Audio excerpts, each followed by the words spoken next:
Aujourd'hui, nous poursuivons notre étude dans le grand thème lié au retour du Seigneur. Ouvrons ensemble le premier épître de Pierre, chapitre 5. Nous allons diviser ce passage en deux parties. Et dans ce premier culte, nous étudierons la première partie. Ensuite, nous continuerons avec la deuxième partie du verset 1 jusqu'à la fin du verset 4. Je m'adresse aux anciens qui sont parmi vous, moi, ancien comme eux, témoin des souffrances de Christ et participant de la gloire qui doit être manifestée.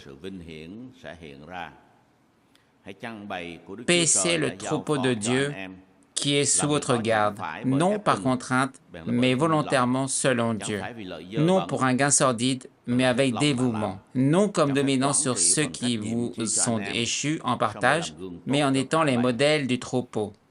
Et lorsque le souverain pasteur paraîtra, vous obtiendrez la couronne incorruptible de la gloire.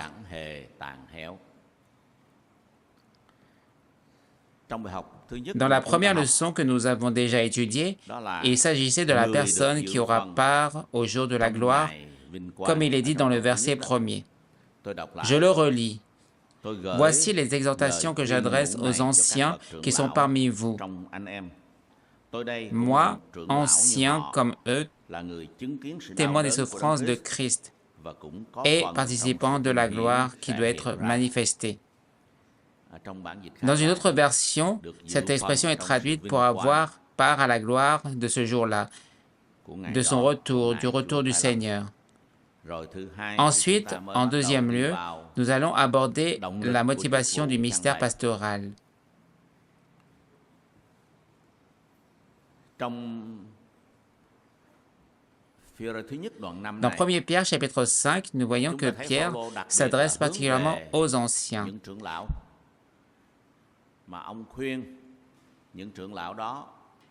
Et il exhorte ces anciens à vivre de manière digne de l'appel à être bergers du troupeau.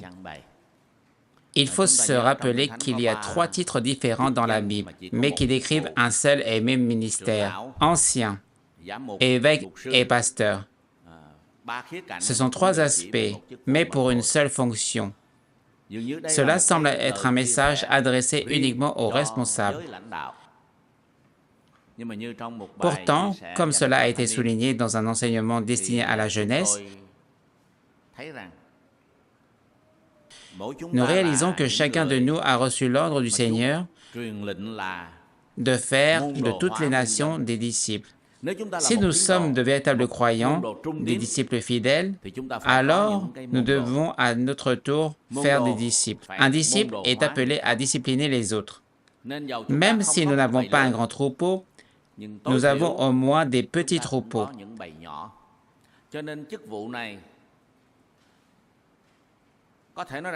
Ainsi, ce ministère n'est pas réservé aux seuls pasteurs, ni aux membres du conseil de l'Église locale, mais il concerne chacun d'entre nous. Le mouvement considéré comme très efficace en Chine est Tuan Quan, c'est-à-dire petit troupeau. Lorsqu'ils n'avaient plus la liberté d'organiser de grands rassemblements, ni même des dirigeants formés dans les séminaires théologiques traditionnels, l'Église connut une croissance bien plus rapide que toutes les églises occidentales, bénéficiant des meilleures conditions. De 2,5 millions de croyants en 1949, le nombre est passé aujourd'hui à près de 100 millions. Ce fruit abondant est en soi une grande leçon. En réalité, ils sont simplement revenus à la Bible, c'est-à-dire à l'essentiel. Se concentrer sur les petits troupeaux, sur les Tuan Quan, les groupes restreints. Chacun se sentait personnellement responsable de faire des disciples. Conduire quelqu'un au Seigneur, l'accompagner, le soigner, l'enseigner jusqu'à ce que cette personne devienne à son tour un vrai disciple de Christ, quelqu'un de transformé qui porte du fruit. D'un certain point de vue, presque tous les frères et sœurs parmi nous accomplissent déjà une forme de ministère pastoral. Il y a peut-être des personnes très simples vivant à la campagne qui ne prennent soin que de leurs propres enfants. Mais si ces personnes sont véritablement conduites par la grâce de Dieu, alors même ce petit troupeau-là peut produire des fruits immenses, une multiplication essentielle par le biais d'une simple mère de famille apparemment sans importance. Un jour, je suis tombé sur le message d'un prêtre catholique américain. Il disait que la mère est une personne dont on ne peut rien critiquer, qu'il n'y a rien à redire d'elle. Et elle ajoutait en plaisantant, « Si une mère doit passer par le purgatoire avant d'entrer au ciel, alors nous, c'est foutu d'avance. » C'était un prêtre très respecté. Je ne me souviens plus de ces mots exacts. Mère, c'était à peu près ça. Il y a donc des mères qui ont laissé derrière elles un témoignage, un exemple de foi qui a profondément marqué leurs maris et leurs enfants. Certaines d'entre elles n'avaient qu'un petit troupeau, mais elles ont été fidèles dans leur ministère au sein de petits troupeaux. Elles aussi étaient des responsables, car le mot grec traduit par évêque signifie littéralement « celui qui veille sur », celui qui prend soin. Le mot « pasteur » n'apparaît pas dans le texte original, c'est simplement le berger. D'une certaine manière, beaucoup d'entre nous devons apprendre ces choses afin d'exercer notre ministère au sein de notre famille, dans le petit troupeau que nous avons conduit, pris en charge et que nous avons formé selon l'exemple du disciple fidèle. Car si nous sommes de vrais disciples, nous devons obéir au grand commandement du Seigneur. Dans ce passage biblique que nous étudions ici, l'apôtre Pierre agit réellement en tant que leader, en tant qu'ancien, en tant qu'évêque, en tant que pasteur, un vrai berger du troupeau de Dieu. Et nous allons remarquer, ne serait-ce qu'au verset 1er, plusieurs aspects précieux de son attitude. Il dit simplement « moi, ancien comme eux ». Cette brève expression est d'une importance capitale pour nous. Il ne s'élève pas au-dessus des autres. Il ne se présente pas comme le disciple intime du Christ, ni comme l'un des trois piliers de l'Église primitive, comme Paul l'écrit dans Galates chapitre 2. Il ne donne pas des ordres de manière autoritaire, alors qu'il aurait pu le faire. Rappelons-nous, Dieu s'est servi de lui avec tant de puissance que même son ombre suffisait à guérir les malades et à délivrer les possédés. Il aurait pu dire, « Moi, l'apôtre Pierre », s'il avait parlé sur un ton d'autorité, cela n'aurait même pas été choquant, car il en avait la légitimité, n'est-ce pas? Mais non, ce n'est pas ce qu'il fait. Il dit, « Moi, ancien comme eux ». Autrement dit, selon les paroles de l'apôtre Pierre, lui-même, il ne parle pas du haut vers le bas. Il parle d'égal à égal. Moi aussi, je suis l'un de ceux qui ont conscience de leur responsabilité de paître le petit troupeau du Seigneur. Et vous aussi, mes frères, vous êtes les bergers du troupeau de Dieu. Et cela, c'est un enseignement fondamental que nous recevons ici, car il a réellement été un disciple bien-aimé du Seigneur, digne de l'être, assurément. Et qu'a dit Jésus? Il dit, « Prenez mon joug sur vous et recevez mes instructions, car je suis doux et humble de cœur, et vous trouverez du repos pour vos âmes. Car mon joug est doux et mon fardeau léger. » Matthieu 11, 29, 30. Nous voyons ici que notre Seigneur est plein d'humilité. Il est Dieu. Cela ne fait aucun doute, c'est incontestable. Et pourtant, lorsqu'il est venu sur cette terre, le titre qu'il aimait employer le plus pour se désigner lui-même, c'était le Fils de l'homme. Il est le roi des rois, le Seigneur des seigneurs. Il est Emmanuel, Dieu avec nous. Il porte de nombreux titres glorieux, mais celui qu'il préfère, celui qui exprime pleinement son humanité, c'est le Fils de l'homme. D'ailleurs, sur cette même chaire, nous avons autrefois accueilli un pasteur vietnamien venu du Canada. À l'époque, il n'était encore que pasteur adjoint, mais aujourd'hui, il est devenu pasteur principal. En parlant avec lui, ce pasteur a dit quelque chose que je n'ai jamais oublié. Il a dit, « Jésus est Dieu », mais il aimait se présenter comme le Fils de l'homme, tandis que certains pasteurs, eux, sont des hommes, mais ils aiment se présenter comme Dieu. Cette phrase, elle frappe. On aurait du mal à imaginer que quelqu'un puisse réellement penser ainsi. Mais en réalité, ça existe. Il y a des gens, une fois qu'ils ont obtenu un petit titre ou un certain statut, tout change, mais pas Pierre. Pierre avait été puissamment utilisé par le Seigneur, et pourtant il se considérait toujours comme un ancien parmi les autres, un frère parmi ses frères. Alors, comment faire pour servir le Seigneur sans que notre cœur change, même lorsque Dieu nous élève à une position particulière? Rester le même, ne pas changer, c'est là une chose essentielle. En vérité, ce genre de changement, on ne le remarque pas forcément au quotidien. Mais dans les moments où l'on perd son calme, c'est là que cela ressort. On se croit important, on parle fort, on adopte un certain ton, une certaine attitude, on cherche à faire sentir notre autorité. Aucun leader ne peut exercer ses responsabilités sans une certaine autorité. Mais cette autorité dans le cadre spirituel doit venir de Dieu et elle doit se manifester naturellement. Si l'on commence à s'imposer de force, à se donner un air d'autorité, alors on est dans l'erreur. Et je ne dis pas cela uniquement pour les pasteurs. Je vois cela jusque dans nos familles. Je me souviens, c'était hier, je crois que dans le journal que nous recevons à la maison, un article relatait une confidence d'un lecteur. J'ai aussi mes droits en tant qu'épouse. Alors je vérifie son portefeuille. Je regarde ce qu'il y a dedans, combien d'argent il a.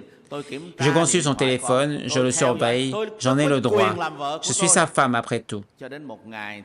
Jusqu'au jour où son mari lui a dit franchement, « Pourquoi tu as changé comme ça? Avant, quand on était en voiture, si je te demandais de répondre à mon téléphone, tu refusais, par respect. Et maintenant, tu t'arroges tous les droits, sous prétexte que tu es ma femme. » Et cette femme a confié, et j'ai été secoué. Beaucoup de personnes pensent que rien que le fait d'être épouse leur donne une grande autorité, qu'elles peuvent tout contrôler. Mais je vous raconte cela pour qu'on comprenne, c'est humain. L'homme aussi parfois se prend pour quelqu'un d'important. C'est moi qui rapporte l'argent à la maison, c'est moi qui fais vivre cette famille. Et puis, quand il rentre à la maison, il ne s'occupe de rien. Il veut seulement se reposer, regarder la télévision, exercer ses droits. Tandis que les autres membres de la famille doivent se plier à ses attentes, exécuter ceci ou cela. Oui, même dans une petite cellule familiale, cette dynamique de pouvoir existe. Et aujourd'hui, avec la reconnaissance des droits de l'enfant par les États, surtout aux États-Unis, certains enfants réagissent. Il suffit de les gronder un peu, de les menacer un peu, et hop, ils sortent leur téléphone pour appeler la police. Et la police débarque. « Monsieur, vous n'avez pas le droit de traumatiser un enfant. » Même une petite remontrance devient un motif d'avertissement. Ainsi, nous voyons que si les enfants aussi sentent qu'ils ont des droits, que chacun aime avoir du pouvoir, c'est assez dangereux. C'est assez dangereux. Ici, il ne s'agit pas d'éliminer la question de l'autorité. Mais l'apôtre Pierre cache cela. Il veut dire une chose. Je suis comme vous. Et je partage mes sentiments en tant que frère. Je répète une phrase très importante dans notre Église.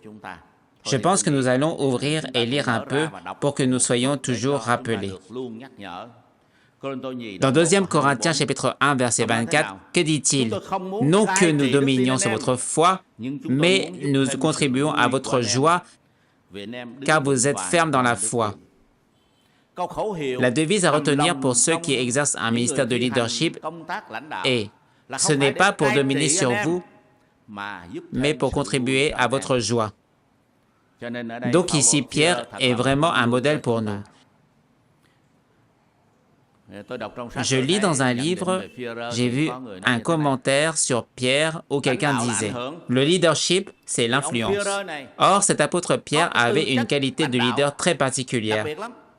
C'est-à-dire que quand il proposait quelque chose, les gens le suivaient. Il dit dans le verset 21, « Je vais aller prêcher. » Alors les autres lui répondent, « Je vais avec toi. » Nous voyons qu'il avait un cœur sincère, mais aussi un caractère ardent, passionné, ce qui lui donnait une force d'attraction sur les autres. Parfois, cette attraction n'était pas toujours bonne. Dans Galates chapitre 2, il est dit qu'à Antioche, l'autre endroit est au lac de Galilée, et à Antioche de Syrie. Quand les gens de Jacques, pas Jacques lui-même, seulement ces gens sont venus rendre visite alors qu'on mangeait avec des non-juifs. Pierre s'est séparé et est resté à part, comme on dit. Je me la pète. Il était un grand, mais il avait peur du leadership de Jérusalem. Alors il s'est isolé. Barnabas a vu cela et s'est aussi tenu à part, comme s'ils ne s'entendaient plus. Les non-juifs sont des étrangers. Les gentils sont des gentils, les juifs sont des juifs. Paul ne pouvait pas le supporter. Il disait que c'était de l'hypocrisie devant tout le monde. Il a aussi réprimandé Pierre. C'est-à-dire que cet homme avait une telle influence que Barnabas en était aussi affecté. Heureusement, Paul ne l'était pas. Mais Barnabas était emporté par l'influence de Pierre. Pierre était enthousiaste pour tout, impatient, passionné, avec beaucoup de défauts. Mais ce qu'on voit de bien chez lui, c'est qu'il avait de l'influence. Quand il parlait, les gens croyaient, voulaient le suivre. Si le leadership est influence, alors il avait une influence très spéciale. Après ces échecs douloureux les plus cuisants, avoir renié le Seigneur 3 fois, on voit que Pierre est devenu beaucoup plus calme. On voit qu'il a un esprit, qu'il travaille avec ses frères, avec cet esprit. Je suis aussi un ancien comme eux. J'espère que moi-même, ainsi que tous les frères, devons faire attention à cela. Chaque fois que nous ressentons, moi d'abord, comme je dis souvent ici, cette église sans moi, voyons, juste un diacre qui parle comme un grand. Attention à ça. J'aime répéter la phrase de Martin Luther. Si je pouvais garder l'Église solide, alors il y aurait un âne qui brille au paradis. Il se compare lui-même et se rappelle que l'Église est l'Église du Seigneur et que nous sommes esclaves, selon le texte original de la Bible, Romains 1:1. Je suis esclave serviteur du Seigneur. Donc nous travaillons entre esclaves, entre serviteurs du Seigneur, travaillons ensemble. C'est un esprit exprimé en une courte phrase, mais que nous trouvons très précieux en Pierre et qui est aussi un rappel important pour nous. Pierre disait, « Je suis un ancien comme vous. » Comme je l'ai dit tout à l'heure, le mot « pasteur » signifie « berger ». Je suis aussi un berger. Je vois que les apôtres, autrefois, valorisaient beaucoup de fonctions que le Seigneur leur avait confiées. Ils s'appelaient apôtres.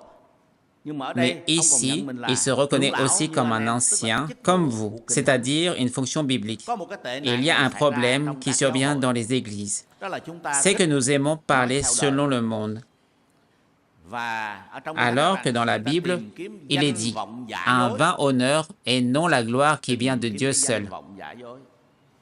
Je me souviens toujours d'un vieux pasteur, Louis Spallow, qui voyait qu'on écrivait sur un panneau « Missionnaire, pasteur, Dr. Louis Spallow, venu au Vietnam ». Un peu comme un signe de louange, de respect particulier, tout y était. Mais il a corrigé, il a dit, « Veuillez juste mentionner le titre de pasteur, c'est suffisant, parce que c'est la fonction que le Seigneur donne. C'est une fonction biblique, et les autres, ce n'est pas important. » Je me rappelle aussi une histoire. Deux pasteurs étaient amis proches. L'un était un juge sous l'Ancien Régime. Ensuite, il est allé étudier aux États-Unis et est devenu pasteur. C'est une personne intellectuelle, particulièrement brillante et paraissant plus profonde. L'autre était docteur en histoire. Les gens arrivaient et présentaient dans l'église en accentuant « Veuillez accueillir le docteur, pasteur XYZ », alors que de l'autre côté, on appelait juste pasteur. Après cela, il s'est assis pour parler avec ce pasteur en disant « Vous dites que la présentation n'est pas équitable. Si ici on dit pasteur, docteur, alors là-bas on devrait dire pasteur primaire. En réalité, vous n'êtes pas juste à ce niveau primaire. Vous êtes une personne importante, car autrefois vous étiez juge dans l'armée. Mais eux, ils présentent cet homme comme pasteur docteur. Alors ici, on devrait dire pasteur primaire. » J'ai eu l'occasion de rencontrer un grand maître patriarche de l'église bouddhiste lors de voyages à l'étranger. J'ai vu que dans le bouddhisme, ils ne se préoccupent pas des titres extérieurs à leur religion. Ils présentent par exemple, il est grand maître patriarche, diplômé, docteur en études bouddhistes au Japon. Mais je n'ai jamais entendu quelqu'un dire docteur, grand maître patriarche. Ils respectent, ils ne présentent que grand maître patriarche tout simplement sans le titre docteur. Ou bien si nous voulons présenter de manière complète pour satisfaire, comment le sixième patriarche Huineng est-il présenté? Ils ne disent que sixième patriarche Huineng. Ils ne disent jamais sixième patriarche Huineng, il est très. Car dans l'histoire, il est enregistré qu'il avait des pensées philosophiques et zen très spéciales. Mais il ne savait pas lire les caractères chinois. Ainsi, ils honorent simplement le titre que Dieu donne, comme ici il est dit. Paissez le troupeau. Dans Pierre, il est écrit, paissez le troupeau de Dieu qui est sous votre garde. Pas ces choses intérieures. Donc j'espère aussi que dans l'Église du Seigneur, on s'exercera à cela. Le pasteur qui a été présenté comme cet ancien juge, ce pasteur primaire, a dit, je conseille à toi, c'est mieux de ne pas accepter le diplôme de docteur, parce que les contributions et par les livres écrits, j'ai reçu cet honneur. Mais je ne sais pas comment expliquer. Il a ajouté, je vois qu'aujourd'hui au Vietnam, tout le monde veut un titre sans mérite, un docteur en papier, tout le monde veut devenir docteur. Ils dépensent des dizaines de millions, ont un diplôme de docteur, des études bâclées et désorganisées même dans l'Église.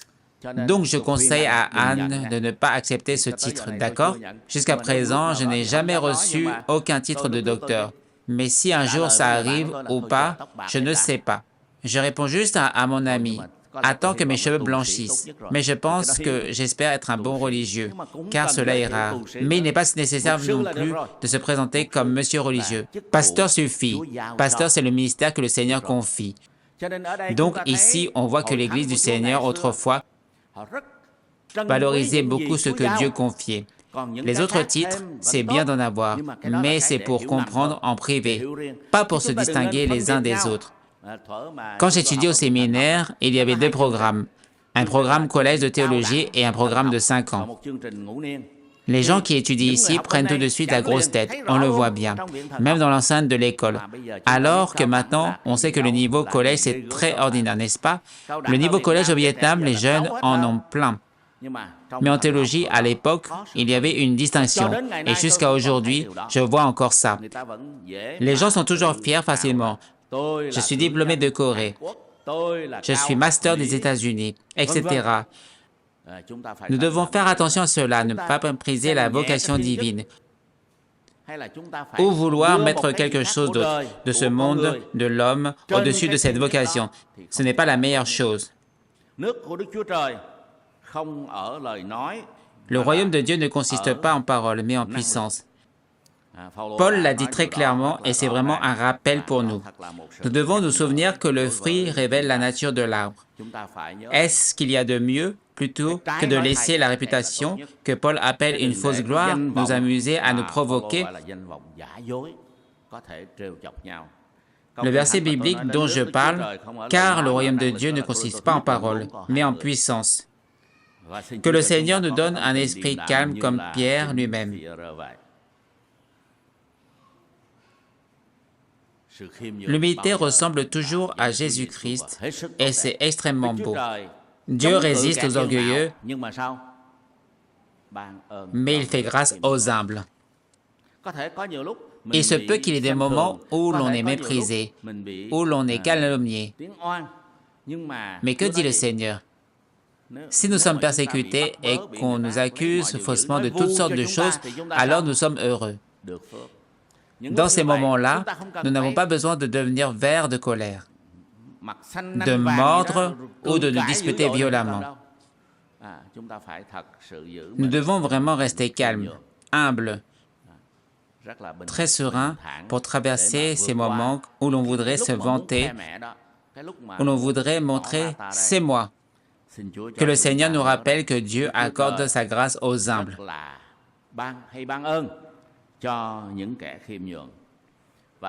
Dans 1 Pierre 5,5, c'est Pierre lui-même qui dit « Revêtez-vous d'humilité, car Dieu résiste aux orgueilleux, mais il fait grâce aux humbles. » Et dans Matthieu 23,12, Jésus dit «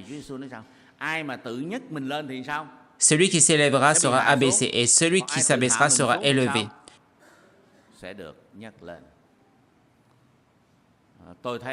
Je vois que parfois je suis aussi victime de cette adulation, de cette glorification, de ce respect.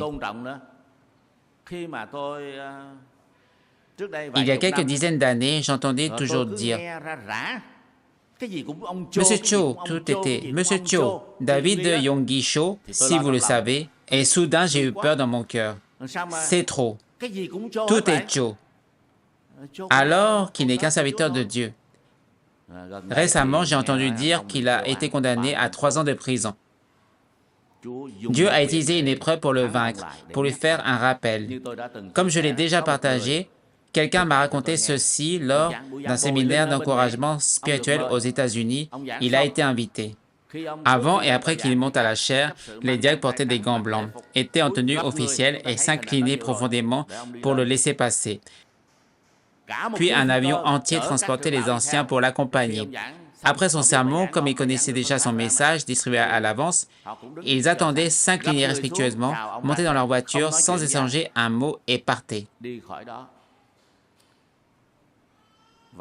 On disait qu'il était comme un roi de l'Orient. C'est une culture coréenne, mais cette culture a nui aux serviteurs de Dieu, trop honorés, trop glorifiés. Et plus on gonfle cela, plus le diable peut facilement percer la bulle. C'est donc une grande leçon pour ceux qui servent Dieu. Hier soir, j'ai reçu un appel international. « Pasteur, nous désirons vivre votre présence. Nous voulons que la génération suivante puisse connaître les débuts de l'Église, le mouvement de l'Église domestique. Comment la fonction de pasteur a commencé. » J'ai répondu en remerciant, mais j'ai aussi parlé franchement, car j'aime la franchise. Notre phrase clé est « Dieu se cache ». Donc je n'aime pas qu'on me glorifie. Aller à l'étranger, être honoré de toutes sortes de façons.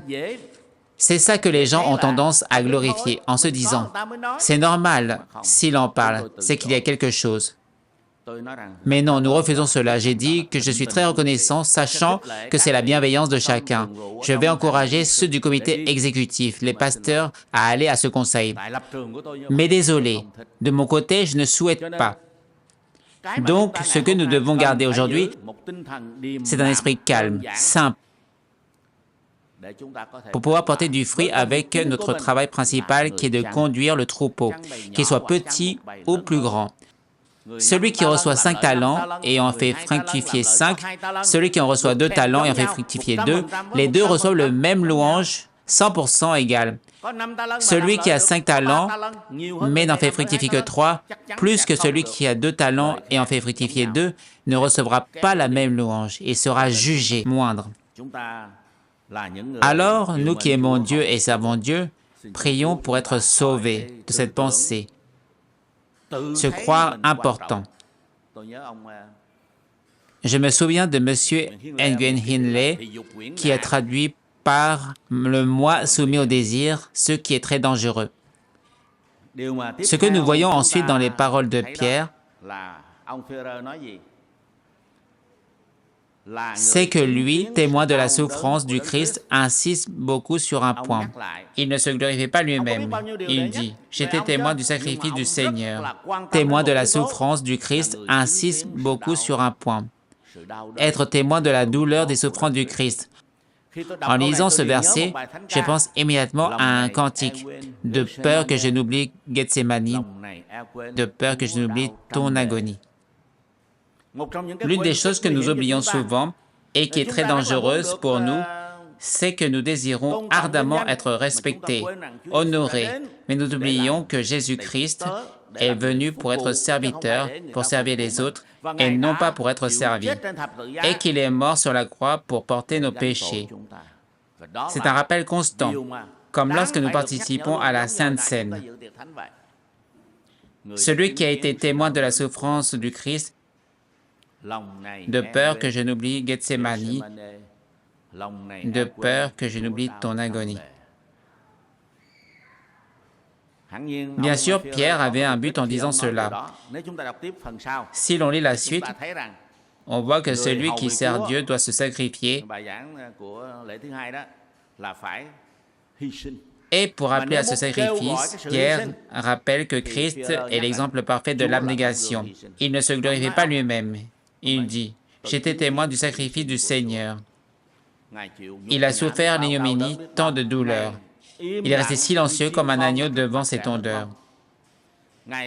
Il a dit, « Père, pardonne-leur car ils ne savent pas ce qu'ils font. » Ainsi, Pierre est un modèle digne de recevoir la gloire lors du jour de la seconde venue du Seigneur. Deux idées très brèves dans une seule phrase, un véritable rappel. Nous lisons dans la deuxième lettre à Timothée, chapitre 4, versets 1 à 4, « Je t'en conjure devant Dieu et devant Christ Jésus, qui doit juger les vivants et les morts, et par sa manifestation et par son royaume. Prêche la parole, insiste en toute occasion, favorable ou non. » C'est un message qu'il adresse à son jeune pasteur, son fils spirituel. Il ne dit pas, « Je suis ton maître, je te conseille, mais c'est à cause de sa venue et de son royaume que je t'exhorte. » Dans la lettre Pierre, il parle du jugement venant de la maison de Dieu. Ne pas oublier que Dieu juge d'abord sa maison avant de juger le monde. Il parle du jour du retour du Seigneur où tu devras te présenter devant lui, comme lui-même l'a fait. Car le Seigneur a souffert, est mort et a été humilié.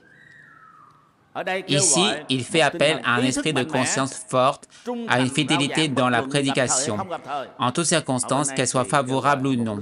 Et en plus, il est aussi question de l'appel au sacrifice du berger. Chaque auteur des Épîtres aborde un aspect différent, mais clairement, tous pointent vers Jésus-Christ. C'est là une grande leçon pour chacun de nous. Il parle du ministère pastoral dans la première partie du verset 2. Paissez le troupeau de Dieu qui est sous votre garde. Je voudrais m'arrêter là et nous verrons la suite dans une prochaine étude. La motivation du ministère pastoral. Paissez le troupeau de Dieu. Il est un dirigeant, mais il ne dit pas « mon Église ». Voilà une maladie très dangereuse dans l'Église, un peu partout où l'on dit souvent « l'Église du pasteur un tel »,« l'Église du pasteur machin ». Que le Seigneur nous aide à corriger cela avec soin. L'Église n'appartient à aucun homme. C'est l'Église de Dieu. On peut nommer une Église selon son lieu comme l'Église de Galatie, l'Église d'Éphèse, mais il ne faut pas dire l'Église du pasteur X ou du pasteur Y. Est-ce que ce pasteur est mort sur la croix pour sauver les âmes et fonder l'Église? Bien sûr que non. L'Église appartient au Seigneur. C'est lui qui a dit « Je bâtirai ». Ainsi, nous sommes très facilement tentés de dire « dans mon Église ». C'est comme si, comme ça ou comme cela. Mais attention, une ou deux paroles mal dites peuvent devenir très dangereuses. On pense qu'on est propriétaire de l'Église. Ce n'est pas vrai. Nous ne sommes que des serviteurs dans l'Église, des personnes qui ont part à cette Église-là. Ici, Pierre dit « Paissez le troupeau de Dieu qui est sous votre garde. » L'Église appartient à Dieu, mais il vous l'a confié. Il vous en confie la charge. Il vous délègue l'autorité.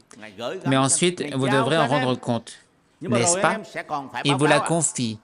Puis il faudra faire rapport. Ainsi que le Seigneur nous accorde la pleine conscience de cela, à l'exemple de Paul. Quand il allait servir le Seigneur, il était toujours conscient qu'il servait Dieu, qu'il servait l'Église de Dieu. Et le Seigneur a dit, « Ce que vous avez fait à l'un de ces plus petits de mes frères, c'est à moi que vous l'avez fait. » Une leçon simple, mais très importante, chaque fois que nous faisons quelque chose dans l'Église.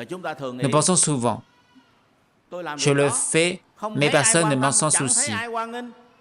Je ne reçois ni reconnaissance, ni honneur, ni salaire. » Je me souviens qu'une femme pasteur qui a dit une phrase vraiment triste. Même passer le balai, il faut être payé. Et cela, c'est bien triste. Pourquoi dans d'autres religions, les gens font-ils des œuvres méritoires? Ils travaillent toute l'année, ils construisent des cathédrales, ils bâtissent des pagodes, sans demander un centime. Ils considèrent cela comme un acte de mérite. Alors que dans l'Église, certains disent, j'ai déjà offert un quart au lieu de toucher l'intégralité de mon salaire. J'en ai gardé que les 3/4. Bien sûr, offrir quelque chose, c'est toujours mieux que rien. Mais que le Seigneur nous accorde de comprendre que l'Église est l'Église du Seigneur. Et le fait que nous avons été chargés, que nous ayons part à cette mission pour accomplir pleinement la vocation que Dieu nous confie, c'est une grâce encore plus précieuse. Je me souviens d'une fois où j'ai lu une histoire sur Rick Warren. Aujourd'hui, qui ne connaît pas Rick Warren? J'ai eu l'occasion de le rencontrer, d'échanger, de parler avec lui. Je suis allé jusqu'à Shadebeck pour lui rendre visite. Et j'ai constaté qu'il ne donnait pas l'impression d'être quelqu'un de particulièrement impressionnant. Il est très grand, 2 fois plus corpulent que moi. Extérieurement, rien de remarquable.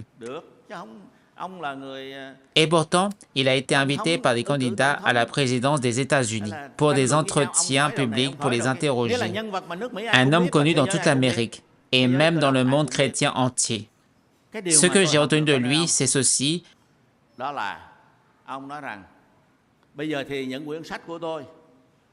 Il a partagé que ses livres, comme Une Église motivée par l'essentiel, Une vie motivée par l'essentiel, lui ont rapporté d'importants droits d'auteur, car ils se sont vendus à des millions d'exemplaires. Et il a dit, « Pendant tout ce temps, j'ai reçu un salaire de l'Église. Maintenant, je veux rendre pour compenser. » C'est-à-dire qu'il a remboursé tout ce qu'il avait perçu de l'Église pendant des années. 10%, c'est suffisant pour que je vive. Vraiment pas facile. Ce n'est pas quelque chose de difficile pour lui, car c'est la bénédiction du Seigneur qui lui a permis d'avoir beaucoup, des millions. C'est merveilleux et pourtant, il a pris cette décision. Mais encore plus loin, il y a John Wesley.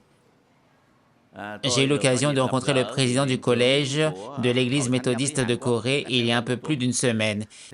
Il est chercheur et il a dit que John Wesley avait écrit des centaines d'ouvrages et que ses droits d'auteur, convertis en monnaie vietnamienne, équivaudrait à environ 80 milliards.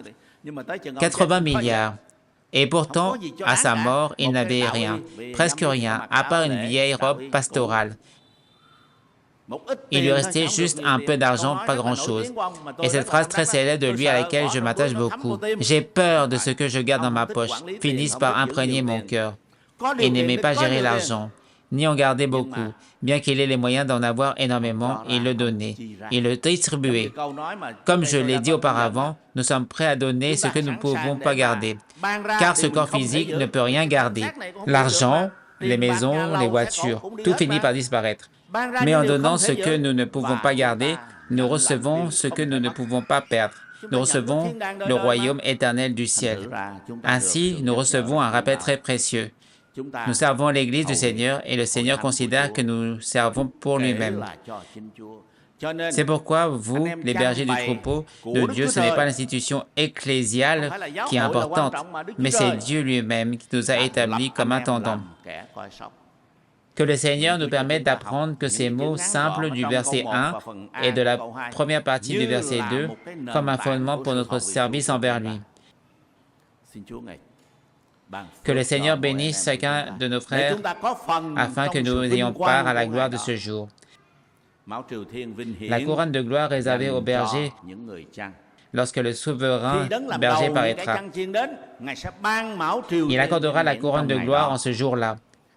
Ce passage nous rappelle une chose très précieuse. Il y a un jour glorieux qui nous attend. Il nous exhorte, puis nous accueille dans la gloire. Que chacun de nous puisse véritablement croire cela. Pensons à sa gloire pour qu'aujourd'hui, nous investissions notre vie avec sagesse, avec sacrifice, avec dévouement et avec dignité. Amen. Đây tâm tay tiếng chúng tôi vui vẻ cảm ơn Chúa trên trời, bao công lao Chúa hiến oai, xem thế giới vui vẻ trong Ngài, nơi tay Cha thánh chúng tôi. đã được phước Chúa vô